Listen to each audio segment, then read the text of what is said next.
Hours of anxiousness at two separate parks in Hamilton County today where bomb technicians and a bomb disposal robot investigated suspicious devices. We've been watching it unfold all afternoon live on air and on social media as authorities close those parks to remove the danger. Yeah, we want to show you where these parks are located. The first scene was McGregor Park near Westfield, and the second wrapped up less than 3 hours ago at Witten Park in Fishers. And that's where Eyewitness News reporter Jeremy Brilliant is following the investigation tonight at 5 o'clock. Jeremy? Scott and Jenny, none of these items ever posed any real danger to anyone. Of course, though, at the time that was not clear, so they were treated as if they were real bombs. Now, the park here at Witten Park here in Fishers has reopened after being closed for some 5 hours.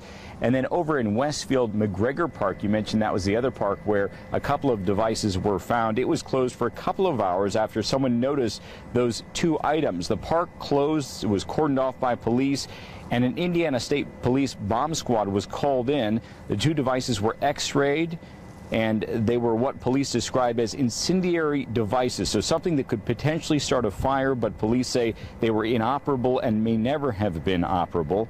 Meanwhile, in Fishers, another state police bomb squad used a robot to retrieve an item from on top of a stone sculpture in Witten Park in the Saxony development.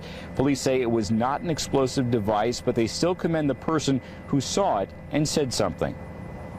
It's my understanding it was somebody walking through the park that saw it. They did the right thing. They saw something suspicious and they called 911. That's exactly what we want them to do. I feel like the park is kind of part of my front yard, so I was there with my dogs this morning, but I didn't see anything. It's just hard to believe that it's happening here in peaceful Fishers. Now, in both cases, police want to hear from anyone who may have seen something or someone suspicious at either of the parks. Police do admit that it is unusual to have two very similar calls at the same time, essentially in the same county on the same day. But at this point, there's nothing to show that these two cases are connected. The investigation, though, is ongoing. Reporting live in Fishers, Jeremy Brilliant, Channel 13 Eyewitness News.